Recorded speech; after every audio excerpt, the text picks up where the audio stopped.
আমার বাড়ির এলাকায় রেমালের কেমন পরিস্থিতি সেটা দেখিয়ে নিয়ে আজকের ব্লগটা শুরু করছি।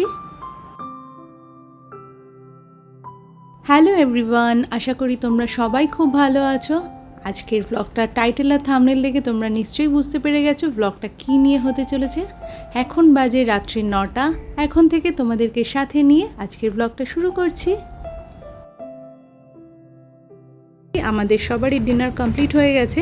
তো ডিনারের পরে রান্নাঘরের যে কি অবস্থা থাকে সেটা তো আমাকে আর নতুন করে বলতে লাগবে না, তোমরা সবাই জানো। তো আমি আগে কি করলাম, যত খাবার দাবার পর যত বাসনপত্র ছিল সমস্ত কিছু নিয়ে ডিশওয়াশারে ভরে দিচ্ছি। আর আজকে দেখো ডিশওয়াশার একদমই প্রায় খালি বলতে পারো। 50% আমার এই রাত্রিবেলার বাসনটা ঢোকাবার পরে ভরেছে। আমার যতদূর মনে হচ্ছে যা দেখে কালকে সকালবেলা জলখাবার খাওয়ার পরে হয়তো ডিশওয়াশারটা চালাতে হতে পারে।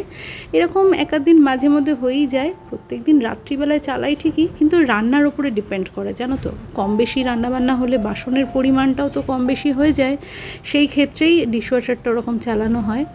তো যাই হোক, রাত্রিবেলাতে এরকমভাবে আমি যেরকমভাবে রান্নাঘরটা ক্লিন করছি, এরকমভাবে যদি প্রত্যেক দিন সুন্দর করে রান্নাঘর পরিষ্কার ঝকঝকে তকতকে করে রাখা হয়, তাহলে আরশোলা বা পোকামাকড়ের উপদ্রব থেকে কিছুটা হলেও বাঁচা যায়। আজকে ডিনারে বানিয়েছিলাম রুটি আর তড়কা। যেটুকুনি তড়কা বেঁচেছিল সেটাকে ফ্রিজে আগে রেখে দিয়ে কড়াইটাকে সিঙ্কে জল দিয়ে দিয়েছিলাম। হয়তো তোমরা তো দেখতেই পেলে যে ডিশওয়াশারটা আজকে ভরেনি, তো চালানো যাবে না, সেই জন্য কড়াইটাকে অহেতুক আর ডিশওয়াশারে দিলাম না। কালকে সকালে চালাবো ঠিকই, কিন্তু বাই চান্স যদি কড়াইটার দরকার পড়ে যায়, তখন কড়াই তো আর অনেক বেশি নেই, 2-3টে কড়াই আছে আমার। থালা বাসন নয় অনেক এক্সট্রা আছে। আর ডিশওয়াশার ইউজ করতে গেলে একটু থালা বাসনের পরিমাণটা একটু বেশি রাখতে লাগে, কারণ অনেকটা না ভরলে পরে তো আর ডিশওয়াশার চালানো যায় না। তাই এখানে কড়াই আর কড়াইয়ের লিডটাকে হাতেই মেজে ঘষে পরিষ্কার করে নিয়ে কড়াইটাকে ভালো করে মুছে ওখানে এসের মধ্যে ঝুলিয়ে লিডটাকেও জায়গায় গুছিয়ে তুলে দিলাম। আজকে সন্ধেবেলাতে কিছু মুদির জিনিস আনা হয়েছে, আর আনা হয়েছে ডিমের একটা ট্রে। মুদির জিনিসের যে ব্যাগটা ওরকমভাবেই ধরে রেখে দিয়েছি, কারণ ওটা একটু সময় সাপেক্ষ ব্যাপার। ভাবলাম আগামীকাল সকালেই খালি করব, কিন্তু ডিমের ট্রেটা যেহেতু কাউন্টার টপের ওপর রাখা রয়েছে, এইটাকে যদি খালি না করি তাহলে কাউন্টার টপ আমি পরিষ্কার করতে পারবো না। এরকম সমস্ত কিছু ভাবনা চিন্তা নিয়ে আমার যে বাটিতে ডিম থাকে সেই বাটির মধ্যে সমস্ত ডিমগুলোকে তুলে নিয়ে গুছিয়ে সেটাকে ফ্রিজে ভরে রেখে দেবো।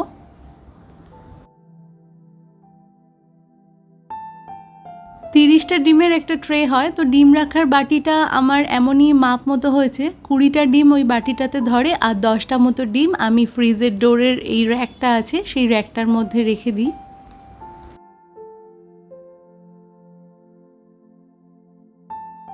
এই মুহূর্তে বাইরে বেশ জোরে হাওয়া চলছে, বৃষ্টিও হচ্ছে মুষলধারাতে। আমি রান্নাঘরে কাজ করতে করতে ঘরে টিভি চলছে, বাবু নিউজ দেখছে, তো তাতেই শুনতে পাচ্ছি যে ট্রেনও বাতিল, প্লেনও বন্ধ করে দেওয়া হয়েছে। মনে মনে চিন্তা করলে ভয় লাগে। প্রাকৃতিক দুর্যোগ তো বন্ধ করার ক্ষমতা কারোর হাতে নেই, এটা সময় বিশেষে আসবেই।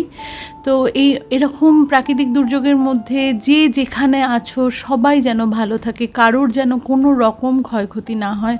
ভগবানের কাছে একজন সাধারণ মানুষ হয়ে এইটুকুনি প্রার্থনা করতে পারি, এর থেকে তো বেশি কিছু আমাদের সাধারণ মানুষদের হাতে নেই। তো যাই হোক, খবরটা ভেসে কানে আসছে, তাই শুনতে পেলাম, তাই তোমাদেরকে এই কথাটাই বলছি। এখানে দেখো কাউন্টার টপ আমার মোটামুটি সমস্ত কিছু সরিয়ে খালি করা হয়ে গেছে। এবারে আমার স্প্রে বটলে যে লিকুইড সলিউশনটা বানানো রয়েছে সেটা দিয়ে ভালো করে ঘষে নিয়ে আমি চারিদিকে কাউন্টার টপটা পরিষ্কার করে নিচ্ছি। এই মাইক্রোওভেনটা রাখা রয়েছে, এর নিচে যে টুল আছে প্রত্যেকটা কর্নার আমি ভালো করে প্রত্যেকটা দিন রাত্রে আমি পরিষ্কার করি। দুপুরবেলাতে এই মাইক্রোওভেনের নিচের টুলের যে নিচে যে জায়গাটা আছে সেটাকে স্কিপ করলেও রাত্রিবেলাতে আমি কখনোই স্কিপ করি না, কারণ যত রকম আরশোলা পোকামাকড়ের উৎপাত কিন্তু রাত্রিবেলাতেই বাড়ে, আর আলো নিভলে পরে এদের উৎপাতটা বেড়ে যায়। এই যে কাউন্টার টপের ধারগুলো আছে এটা কিন্তু অনেক সময় আমরা মুছতে ভুলে যাই। প্রত্যেক দিন এই কাউন্টার টপের এই ধারগুলোকে মুছে ভালো করে পরিষ্কার করা উচিত, কারণ এই জায়গাগুলোতে না আমাদের চোখের আড়াল হয়ে যায়। অনেক সময় অনেক খাবার দাবারের টুকরো বা অনেক সময় অনেক কিছু তেল মশলা এই কাউন্টার টপের এই ধারে লেগে থাকে, যেটা ভালো করে খেয়াল করলে হয়তো তোমরা দেখতে পাবে। এগুলো হয়তো আমরা কখনো কখনো মিস করে যাই। তো কাউন্টার টপের বাকি অংশটুকুনি ওইদিকে আমি ভালো করে মুছে নিলাম, আর পিছনের ওয়ালটাও ভালো করে মুছে নিলাম। খাওয়া দাওয়া তো হয়ে গেছে প্রায় অনেকক্ষণ আগেই। গ্যাসের যে বার্নারটা আছে সেটার ওপরের গ্লাস টপটাও এখন ঠান্ডা হয়ে গেছে, তাই এই মুহূর্তে আমি পরিষ্কার করে নিলাম। তরকার ডালটা যখন আজকে সিদ্ধ করছিলাম তখন ওপর থেকে একটুখানি জল এসে এই ওভেনের এই স্টিলের এই জায়গাটা লেগেছিল। তো সেইটা আমি একটুখানি স্কচ ব্রাইট দিয়ে ভালো করে ঘষে মেজে পরিষ্কার করে নিয়ে তারপরে এই স্পঞ্জ ওয়াইপটা দিয়ে ভালো করে পরিষ্কার করে নিচ্ছি। আমি এখন যখন ভয়েস ওভার দিচ্ছি তোমরা হয়তো পাশ থেকে একটু আধটু কোনো রকম অন্যরকম আওয়াজ হয়তো পাচ্ছ। এমনিতে তো বাইরে ঝড় বৃষ্টি চলছে, তার জন্য একটু আওয়াজ তো হচ্ছেই। আর আমার মেয়ে আমার পাশে বসেই ল্যাপটপে কাজ করছে, তাই হয়তো মাউসের ক্লিকের আওয়াজটা হয়তো তোমরা পাচ্ছ। প্লিজ ওটা একটুখানি ইগনোর করো। তো এখানে দেখো গ্যাসের বার্নারটা ভালো করে পরিষ্কার করে নিলাম, ওভেনের নিচটাও ভালো করে পরিষ্কার করে নিয়ে ওভেনটা যেখানে থাকে তার ব্যাক সাইডের ওয়ালটাও আমি ভালো করে মুছে নিচ্ছি। আমার এই যে সলিউশনটা বানানো রয়েছে এর মধ্যে যেহেতু ভিনিগার থাকে, তো যে কোনো তেল চিটে জায়গায় ভিনিগার যদি দিয়ে ভালো করে মুছে নেওয়া যায় তেলটা কিন্তু অনায়াসেই কেটে যায়। আর এরকম সলিউশনটা কিন্তু ব্ল্যাকস্টোনের জন্য একদমই ঠিক নয়। ব্ল্যাকস্টোনের ওপরে যে কোনো টক জাতীয় জিনিস যদি পড়ে তাহলে একটা সাদা ছোপ থেকে যায়। এরকম সলিউশনটা গ্রানাইটের জন্যই একদম ঠিকঠাক।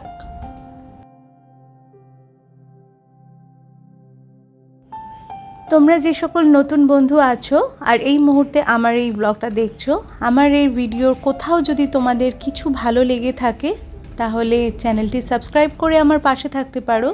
আর তোমরা যারা অলরেডি আমার চ্যানেলটা সাবস্ক্রাইব করে রেখেছো তোমাদের সকলকে জানাই অসংখ্য ধন্যবাদ।